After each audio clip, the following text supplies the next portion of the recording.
மருதமலை சுப்பிரமணிய சுவாமி கோயிலில் சாமியார் வேடமணிந்து மூலவர் சிலைக்கு முன்பாக வைக்கப்பட்டிருந்த 2.5 அடி நீள வெள்ளி வேலை திருடிச் சென்றவரை போலீசார் தேடி வருகின்றனர்.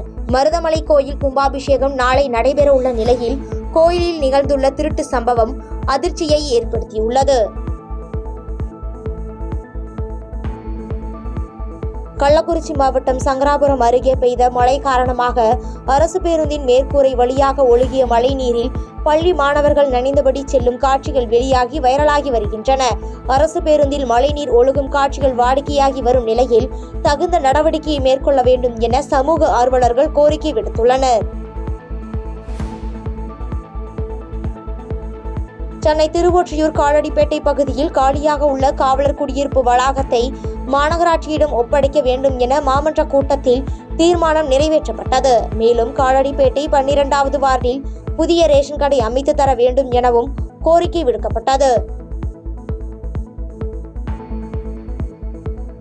தென்காசியில் செயல்பட்டு வரும் தனியார் IT நிறுவனம் முறையான ஊதியம் வழங்காமல் வேலை விட்டு நீக்குவதாக பணியில் இருந்து நீக்கப்பட்ட IT ஊழியர்கள் புகார் அளித்துள்ளனர். அதிக வேலைகளை வாங்கிக் கொண்டும் மன அழுத்தத்தை உருவாக்கியதோடு ஊதியமும் முறையாக தரவில்லை என கூறி மாவட்ட ஆட்சியர் அலுவலகத்தில் புகார் அளிக்கப்பட்டது. அங்கே பார்த்தீங்கன்னா ஒரு நாளைக்கு 14 to 16 மணி எக்ஸ்ட்ராவாக வேலை வாங்கிட்டு 3-4 மாதம் பெண்டிங் போட்டு வெளியே அனுப்பிடுவாங்க. இது எனக்கு மட்டும் நடக்கிறது இல்லை, கிட்டத்தட்ட 12 பேர் ஒரு 12 பேர் மேலே இந்த மாதிரி பண்ணியிருக்காங்க.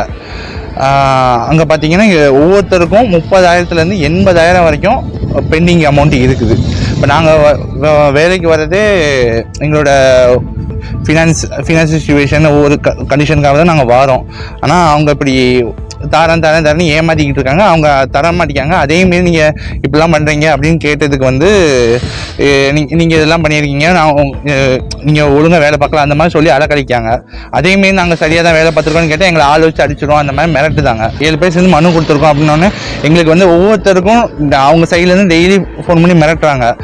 அதுவே ரொம்ப பெரிய மன உளைச்சலுக்கு இருக்குது. அதில் ஒருத்தவங்களாம் நாங்கள் சூசைட் பண்ணிக்குவேன் அப்படிங்கிற லெவலுக்கு அவங்க போயிட்டாங்க.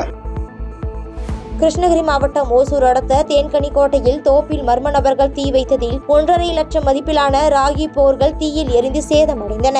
இச்சம்பவம் குறித்து வழக்கு பதிவு செய்துள்ள போலீசார் தீ வைத்த மர்ம நபர்களை தேடி வருகின்றனர்.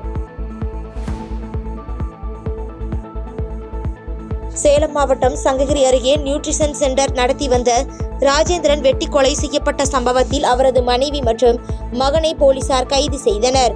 30 ஆண்டுகளுக்கு முன்பே குடும்பத்தை பிரிந்து ராஜேந்திரன் தனியாக வாழ்ந்து வந்த நிலையில் சொத்திற்காக மனைவியும் மகனும் இணைந்து கூலிப்படையை ஏவி கொலை செய்தது தெரிய வந்தது.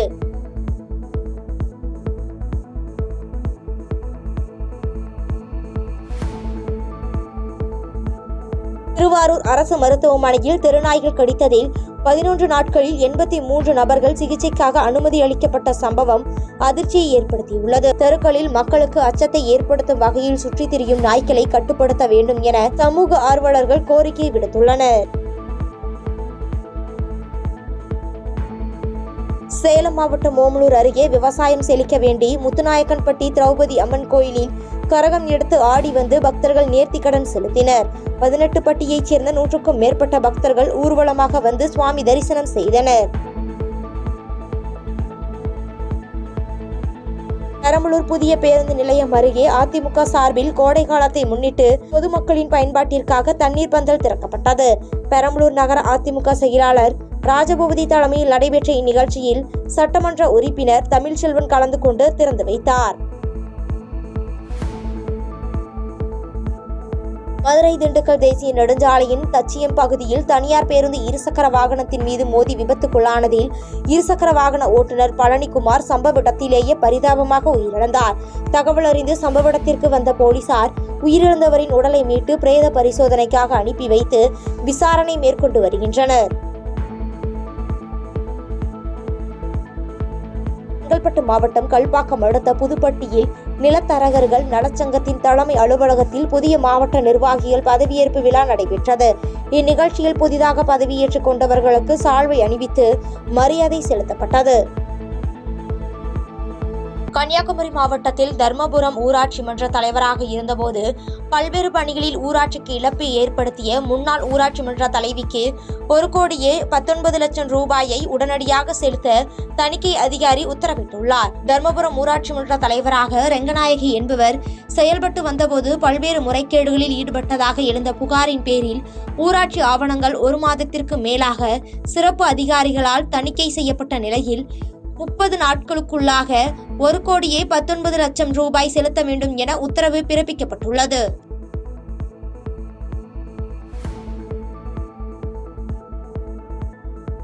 விருதுநகர் மாவட்டம் வெம்பக்கோட்டை அருகே விஜய கரிசல் குளத்தில் நடைபெற்று வரும் 3ஆம் கட்ட அகழாய்வில் இதுவரையிலும் 3,300க்கும் மேற்பட்ட பழங்கால பொருட்கள் கிடைக்கப்பெற்றுள்ளன. இந்நிலையில் தற்போது 2 குழிகள் தோண்டப்பட்டு அகழாய்வு பணிகள் நடைபெற்று வரும் நிலையில் தங்கத்தால் செய்யப்பட்ட மணிகள் கண்டெடுக்கப்பட்டுள்ளது. திருவாரூர் மாவட்ட ஆட்சியர் பெயரில் போலி முகநூல் கணக்கை மர்ம நபர்கள் தொடங்கியுள்ளதால் அதனை யாரும் பின்தொடர வேண்டாம் என ஆட்சியர் மோகனச்சந்திரன் அதிகாரப்பூர்வ முகநூல் பக்கத்தில் தகவல் தெரிவித்துள்ளார். மேலும் இதுகுறித்து மாவட்ட காவல் கண்காணிப்பாளர் அலுவலகத்தில் புகார் அளிக்கப்பட்டு விசாரணை நடைபெற்று வருகிறது. திருவண்ணாமலை மாவட்டம் ஆரணியில் பெண் வட்டாட்சியரை கண்டித்து பொதுமக்கள் வட்டாட்சியர் அலுவலகம் முன்பு கண்டன ஆர்ப்பாட்டத்தில் ஈடுபட்டனர்.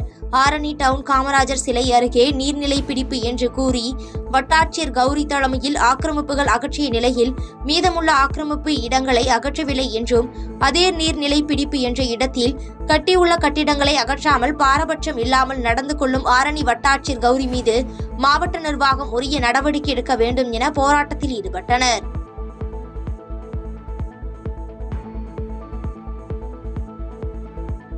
கள்ளக்குறிச்சி மாவட்டம் சங்கராபுரம் அருகே உள்ள பத்திரம்பட்டு கிராமத்தில் அரசு தரிசு நிலம் மற்றும் புறம்போக்கு இடத்தினை தனிநபர்கள் சிலர் ஆக்கிரமிப்பு செய்து கொண்டு கொட்டகை அமைத்தும் விவசாயம் செய்தும் குடியிருந்து வந்துள்ளனர். தொடர்ந்து இதுகுறித்து தனிநபர் நீதிமன்றத்தில் வழக்கு தொடர்ந்த நிலையில் வருவாய்த்துறை அதிகாரிகள் முன்னிலையில் பலத்த போலீஸ் பாதுகாப்புடன் ஆக்கிரமிப்பு அகற்றப்பட்டதால் விவசாயிகள் பெரும் கவலை அடைந்தனர்.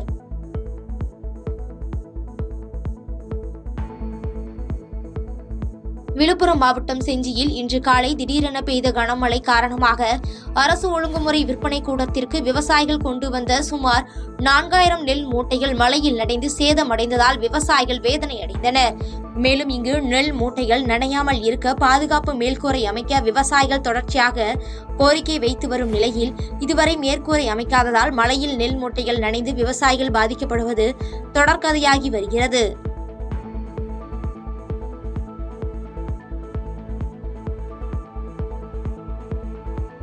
நீலகிரி கூடலூர் ஊசிமலை காட்சி முனையில் தடை செய்யப்பட்டுள்ள பகுதிக்குள் கேரள மாநிலத்தைச் சேர்ந்த சுற்றுலா பயணிகளான 2 இளைஞர்கள் சென்றுள்ளனர். அப்பொழுது அங்கு கூடுகட்டியிருந்த தேனீக்கள் இருவரையும் கொட்டிய நிலையில் அப்பகுதிக்கு விரைந்து வந்த வனத்துறையினர் படுகாயமடைந்த ஜாகிர் என்ற இளைஞரை உயிருக்கு ஆபத்தான நிலையில் பாறை இடுக்குகளில் இருந்து மீட்கப்பட்ட நிலையில் அவர் பரிதாபமாக உயிரிழந்தார். மேலும் அவரது நண்பர் லேசான காயங்களுடன் கேரள மாநில மருத்துவமனைக்கு சிகிச்சைக்காக அனுப்பி வைக்கப்பட்டுள்ளார். நாடாளுமன்றத்தில் கொண்டுவரப்பட்ட வக்பு சட்ட திருத்த மசோதாவை கண்டித்து SDPI கட்சியின் சார்பாக சென்னை மண்ணடியில் உள்ள ஆட்சியர் அலுவலகம் அருகில் ஆர்ப்பாட்டம் நடைபெற்றது. தொடர்ந்து செய்தியாளர்களை சந்தித்த மாநில துணைத் தலைவர் உமர் பாரூக் 30 கோடிக்கும் மேலாக வாழுகின்ற இஸ்லாமிய மக்களின் உணர்வுகளையும் உரிமைகளையும் தொடர்ந்து காயப்படுத்துகின்ற விதமாக ஒன்றிய பாஜக அரசு செயல்படுத்தி வருகிறது என்றும் இதை தாங்கள் வன்மையாக கண்டிப்பதாக தெரிவித்தார். சென்னை தண்டையார்பேட்டை சிவாஜி நகர் பகுதியில் 10ஆம் வகுப்பு படித்து வரும் மாணவியை சரித்திர பதிவேடு குற்றவாளியான குமரன் என்பவர் ஆபாச வார்த்தைகளால் திட்டியும் சண்டையிட்டு தாக்கியும் ஆடைகளை கிழித்தும் அத்துமீறலில் ஈடுபட்டுள்ளார். இதனால் அதிர்ச்சியடைந்த சிறுமியின் தாய் தண்டையார்பேட்டை அனைத்து மகளிர் காவல் நிலையத்தில் அளித்த புகாரின் பேரில் குடிபோதையில் இருந்த குமரனை போக்சோ சட்டத்தின் கீழ் கைது செய்து சிறையில் அடைத்தனர். நாடாளுமன்றத்தில் தாக்கல் செய்யப்பட்ட வக்பு திருத்த சட்டம் முஸ்லிம்களை வஞ்சிக்கும் செயல் என்று கோவை உக்கடம் வள்ளியம்மை பேக்கரி எதிரில் SDPI கட்சியினர் மெழுகுவர்த்தி ஏந்தி கண்டன ஆர்ப்பாட்டம் நடத்தினர். இந்த ஆர்ப்பாட்டத்தில் பெண்கள் உட்பட 300க்கும் மேற்பட்ட SDPI கட்சி நிர்வாகிகள் கலந்து கொண்டு மத்திய அரசுக்கு எதிராக முழக்கங்களை எழுப்பினர். விழுப்புரம் மாவட்ட திமுக சார்பில் காமராஜர் வீதி, பழைய பேருந்து நிலையம், புதிய பேருந்து நிலையம், காமராஜபுரம் உள்ளிட்ட 10க்கும் மேற்பட்ட இடங்களில் கோடை வெப்பத்தை தணிக்க தண்ணீர் பந்தல் திறக்கும் நிகழ்ச்சி நடைபெற்றது. இதில் மாவட்ட பொறுப்பாளரும் விழுப்புரம் சட்டமன்ற உறுப்பினருமான டாக்டர் லட்சுமணன் பங்கேற்று தண்ணீர் பந்தலை திறந்து வைத்து குளிர்பானங்களை வழங்கினார். கோடை காலம் தொடங்குவதற்கு முன்பே தமிழகத்தில் பல்வேறு இடங்களில் வெயிலின் தாக்கம் அதிகரித்து வந்த நிலையில் பெரம்பலூர் மாவட்டத்தில் இன்று அதிகாலையில் பரவலாக மழை பெய்தது. பெரம்பலூர் நகர் பகுதிகளான பழைய பேருந்து நிலையம், புதிய பேருந்து நிலையம், ஆத்தூர் சாலை, எசனை, கோனேரி உள்ளிட்ட பகுதிகளில் பரவலாக மழை பெய்ததால் பொதுமக்கள் மகிழ்ச்சி அடைந்தனர். திருவண்ணாமலை மாவட்டம் கீழ்பெண்ணாத்தூர் வடக்கு ஒன்றிய திமுக சார்பில் தமிழக முதலமைச்சர் மு.க. ஸ்டாலின் பிறந்தநாளையொட்டி மாபெரும் பொதுக்கூட்டம் நடைபெற்றது. இதில் சிறப்பு அழைப்பாளராக தலைமை கழக பேச்சாளர் ரஜினி செந்தில், மாநில மாணவர் அணி செயலாளர் ராஜீவ்காந்தி ஆகியோர் கலந்து கொண்டு சிறப்புரையாற்றினர். மேலும் இதில் ஒன்றிய செயலாளர்கள் வி.பி. அண்ணாமலை, ராஜேந்திரன், ஒன்றிய துணை செயலாளர் சிவகுமார் உள்ளிட்ட பலர் கலந்து கொண்டனர். திருவாரூர் மாவட்டம் மன்னார்குடி ராஜகோபால சுவாமி கோவில் பங்குனி திருவிழா கடந்த மாதம் 18ஆம் தேதி கொடியேற்றத்துடன் தொடங்கியது. இந்நிலையில் முக்கிய விழாவான நேற்று வெண்ணெய் தாலி உற்சவம் காலையில் நடைபெற்ற நிலையில் இரவு ராஜகோபால சுவாமி ராஜ அலங்காரத்தில் தங்க குதிரையில் எழுந்தருளி பக்தர்களுக்கு அருள் பாலித்தார். இதில் லட்சக்கணக்கான பக்தர்கள் விழாவில் பங்கேற்று சுவாமி தரிசனம் செய்தனர்.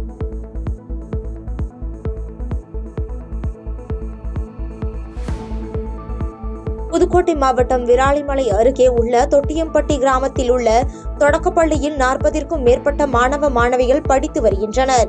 அவ்வாறு படித்து வரும் மாணவர்களுக்கு போதிய குடிநீர் வசதி மற்றும் கழிவறை வசதி இல்லாததால் கடந்த 8 மாதங்களாக கடும் அவதியடைந்து வருகின்றனர். எனவே மாவட்ட நிர்வாகமும் பள்ளிக்கல்வித்துறையும் உடனடியாக நடவடிக்கை எடுக்க வேண்டும் என மாணவர்களின் பெற்றோர்கள் கோரிக்கை வைத்துள்ளனர். செங்கல்பட்டு மாவட்டம் கருங்குழி, மதுராந்தகம், மேல்மருவத்தூர், அச்சிறுபாக்கம் உள்ளிட்ட பகுதிகளில் கடந்த ஒரு வாரமாக வெயில் வாட்டி வதித்து வந்த நிலையில் தற்போது மேகம் இருள் சூழ்ந்து பரவலாக மழை பெய்தது. இந்த திடீர் மழையால் பள்ளி மற்றும் கல்லூரிகளுக்கு செல்லும் மாணவர்கள் கடும் சிரமத்திற்கு உள்ளாகினர். செங்கல்பட்டு மாவட்டம் திருக்கழுக்குன்றம் வடக்கு ஒன்றியம் மற்றும் பேரூர் திமுக சார்பில் முதலமைச்சர் மு.க. ஸ்டாலின் பிறந்தநாளையொட்டி இளைஞரணி மற்றும் கழக நிர்வாகிகளுக்கான மாபெரும் பயிற்சி பாசறை கூட்டம் நடைபெற்றது. இதில் சிறப்பு அழைப்பாளராக திராவிட கழக துணை பொதுச் செயலாளர் மதிவதனி கலந்து கொண்டு கழக நிர்வாகிகளிடையே திமுகவின் கொள்கைகளை பற்றியும் 4 ஆண்டுகளில் செய்த சிறப்பான திட்டங்களை பற்றியும் சிறப்புரையாற்றினர்.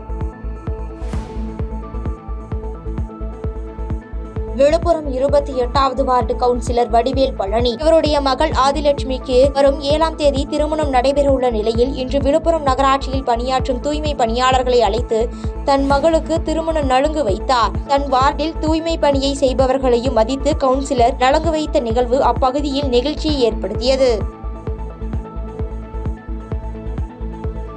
பாதகம் செய்பவரை கண்டால் நாம் பயம் கொள்ளலாகாது பாப்பா. மோதி மிதித்து விடு பாப்பா, அவர் முகத்தில் உமிழ்ந்து விடு பாப்பா. அனைத்து முக்கிய செய்திகளையும் எம் நாடு தொலைக்காட்சியின் டிஜிட்டல் தளத்திலும் உடனுக்குடன் தெரிந்து கொள்ளுங்கள்.